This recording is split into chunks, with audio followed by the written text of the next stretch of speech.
But I have to say, I think my favorite thing about this movie, as much as I love those other things, was the depiction of the arc of Roy and of, I think her name is Jillian, whose son was abducted by the UFOs at first, and then they all return at the end, of course. But the arc of those two characters, because it reminded me so much of a movie, like even say Lost in Translation, where you have these characters who don't feel like they're being seen and heard in their relationships by their family, their friends, clearly their employers.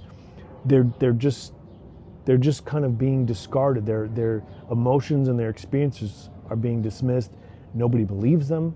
The only thing people keep saying to them in response to, you know, the thing that they're trying to deal with, that they're grappling with, and that they're on a quest to figure out what's going on, is that they want them to go back to the cubicle. They want them to go back to the 9 to 5, to go back to the normal.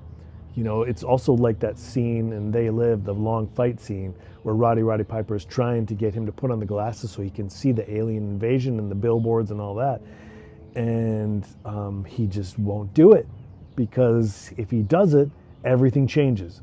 You know, his wife does or doesn't have as much significance. The world changes. Everything's different. Why would you bother going to work or saving for your IRA or your 401k? It might still be a good idea, sure, but the idea of anything that we've experienced to this point in life being relevant or meaning is the same that it meant before finding out that we weren't alone is out the window.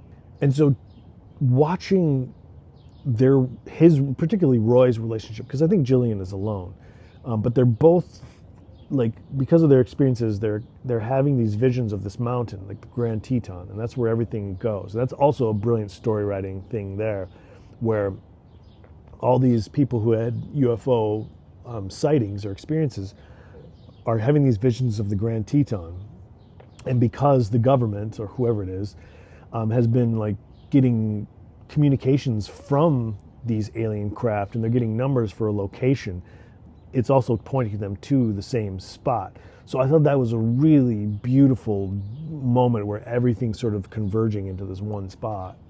But Roy's arc is what is probably my favorite thing in this movie, because Terry Garr's character, they're having a problem in their relationship. I think this is probably just a result of something else that's been going on. They've got children, and Roy won't let this go. You know, he's saying to her, look, I had this thing happen to me, and you're not listening to me.